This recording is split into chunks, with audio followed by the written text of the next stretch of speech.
primeira falha é que deveriam ser, antes de mais nada, 5. Tá?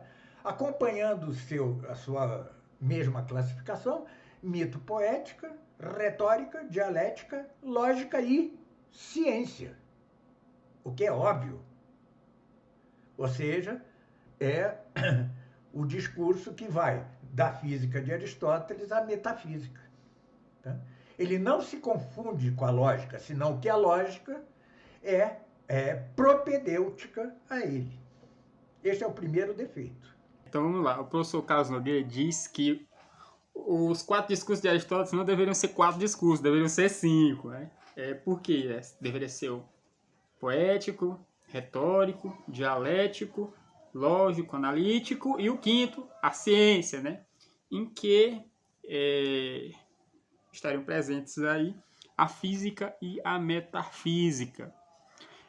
O professor Carlos Nogueira está confundindo as coisas, cara. Ele não parou para revisar o que é a teoria dos 4 discursos e do que trata a teoria dos 4 discursos. Né? Ele está pensando que a teoria dos 4 discursos trata do discurso em si, mas não é isso, professor Carlos Nogueira. Se um dia o professor Carlos Nogueira ver esse vídeo, né, que ele responda aí a minha colocação. Não faz sentido falar num 5º discurso chamado ciência, né? Como a gente vai ver daqui a pouco, né? A ciência, o discurso científico, né, se enquadra ali na dialética e na lógica. Né? E o professor Carlos Nogueira disse que não. Né? Cara, pois, professor Carlos Nogueira, eu quero que você me responda. A teoria dos 4 discursos de Aristóteles, o professor Olavo fala dos níveis de credibilidade. Né? O possível, o verossímil, o provável e a certeza absoluta, certeza apodíctica.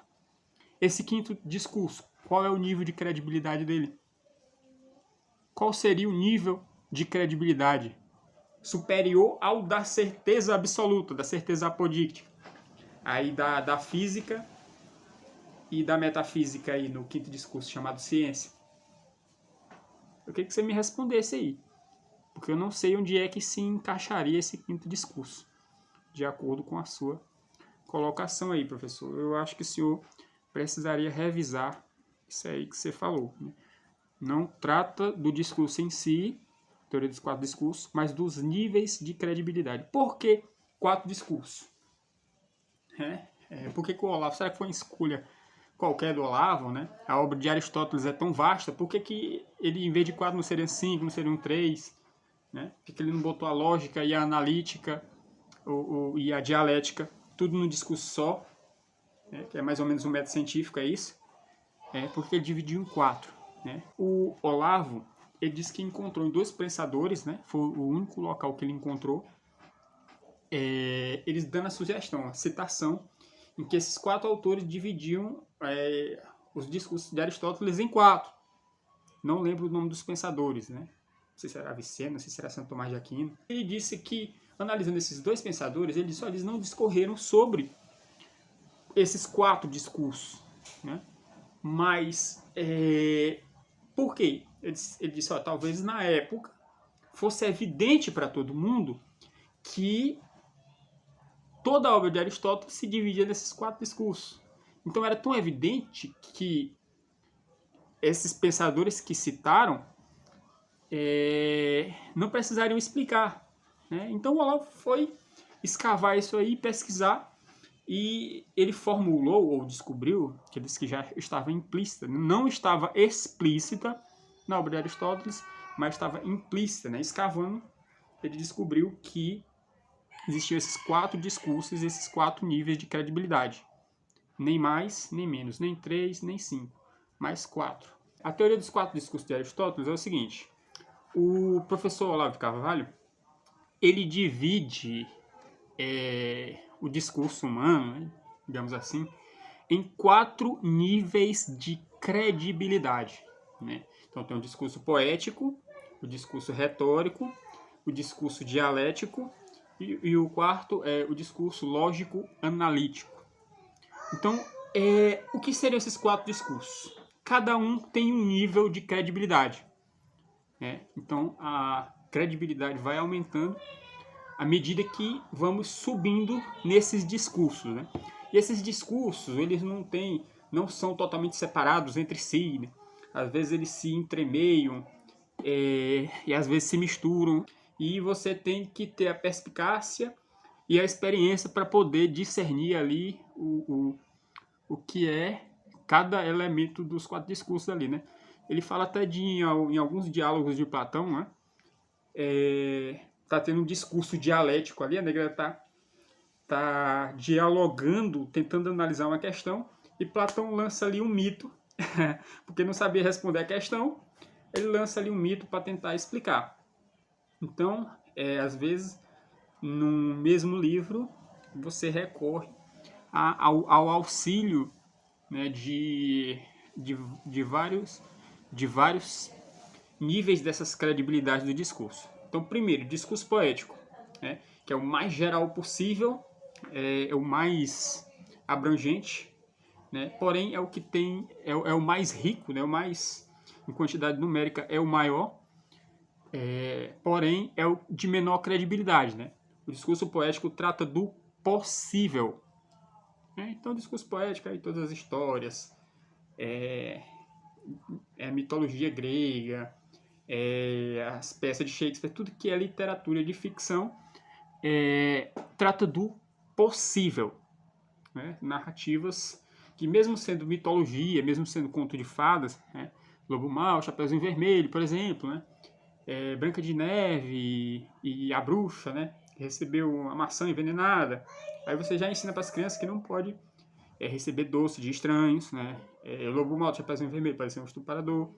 Então, são histórias que são contadas, contos de fadas, mas que elas retratam coisas possíveis, né? São contadas de forma para criança ou para jovens, adolescente ou mesmo para adulto, de uma forma alegórica ou simbólica, para você tirar ali diversos ensinamentos da possibilidade do mundo real, né? Então é um discurso do possível. Mas nós não podemos parar apenas no discurso possível, né? Existem outros níveis de credibilidade. Então, o segundo nível de credibilidade é o discurso retórico.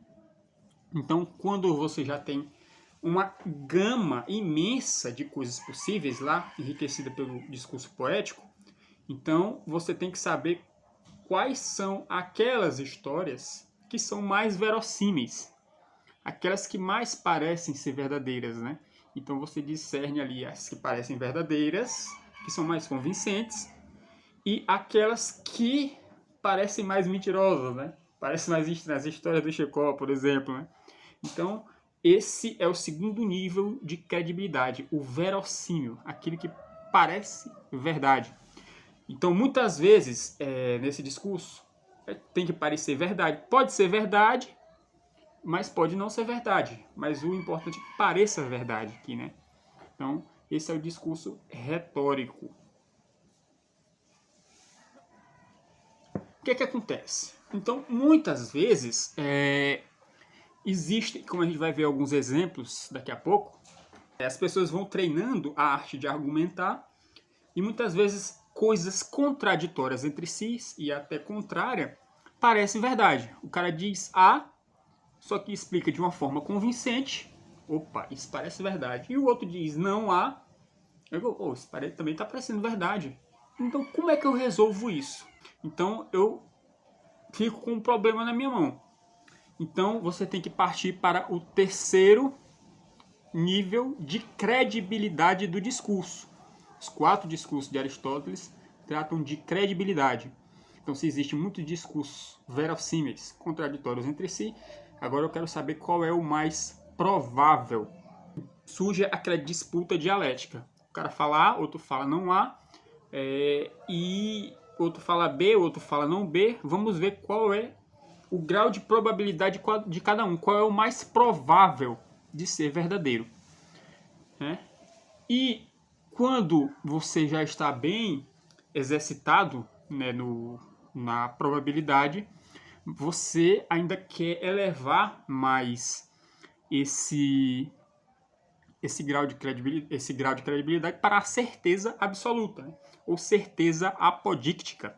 Aí você entra no quarto discurso de Aristóteles, que é o lógico-analítico, né? Que é da certeza apodíctica. Então, esse último grau de credibilidade é raro, são poucas coisas que a gente tem certeza absoluta, né? Por exemplo, eu sei que 2 mais 3 são 5, eu tenho certeza absoluta que 2 mais 3 são 5, tenho certeza absoluta que o quadrado tem 4 lados, tenho certeza absoluta que em um círculo a distância entre o centro do círculo e o seu perímetro, né, é igual em qualquer direção do plano que eu tomar, né? O raio, traduzindo o raio de um círculo é constante.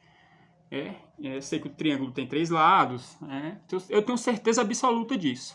Mas a minha certeza são em poucas coisas, né? Por exemplo, nesse caso aqui eu falei de coisas abstratas. Mas, por exemplo, um silogismo, né? Que é um raciocínio lógico. Ali eu também posso ter um grau de certeza apodíctica, né? Certeza indestrutível, certeza absoluta. Por exemplo, no silogismo. Todos os homens são mortais. Sócrates é homem. Conclusão, Sócrates é mortal. Então eu sei que se as duas premissas anteriores, se elas forem verdadeiras, a conclusão tem que ser necessariamente verdadeira, né? Todos os homens são mortais. É verdadeiro? É. Sócrates é homem? É verdadeira? É. Então, necessariamente, a conclusão Sócrates é mortal tem que ser verdadeira. Mas agora, se eu disser, por exemplo, Lucifer aqui, o Lucifer, nosso bonequinho aqui, nosso mascote, todos os homens são mortais, verdadeiro. Lucifero é homem, portanto, Lucifero é mortal. Então não vai funcionar porque a segunda premissa falha. Lucifero não é homem, né? É um bonequinho aqui de pelúcia, né? Então, o silogismo falha se as premissas falharem, mas se as premissas forem verdadeiras, necessariamente será verdadeiro em uma certeza apodíctica, né? Então, esses são os 4 níveis de credibilidade. Então, a teoria dos 4 discursos de Aristóteles aqui, está tratando sobre o discurso humano, está tratando sobre uma metodologia das ciências, do ensino, da educação. Não. Um discurso humano? Espera lá. Vamos ver, é um discurso humano, mas ele não está tratando do discurso humano em si, mas do nível de credibilidade dos discursos humanos. Poético possível, retórico verossímil, dialético provável e o lógico-analítico, certeza apodíctica. Então, quanto mais, como se fosse uma pirâmide, né? O conhecimento do lado poético é bastante grande, né? Extenso. Aí quando você vai para o retórico já diminui um pouco, dialético diminui um pouco, e o lógico-analítico, que é da certeza absoluta, já é uma coisinha de nada lá no topo da pirâmide, né? Pouca coisa que a gente pode conhecer com certeza absoluta. Então, onde é que entra o discurso chamado ciência, discurso científico? Nesse nível de credibilidade. Qual é a credibilidade maior do que a certeza absoluta, professor Carlos Nogueira? Me explique aí. Ele colocou um discurso a mais, discurso científico.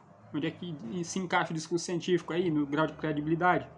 O que é que você pode ter maior do que a certeza absoluta? Para mim não faz sentido ter uma coisa maior do que a certeza absoluta, né?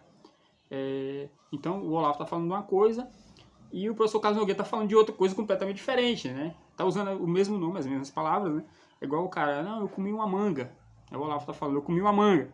Aí o professor Carlos Nogueira está pensando que não é a fruta, não é a manga da camisa. Como é que pode o cara comer a manga da camisa, cara? Isso aí não faz sentido.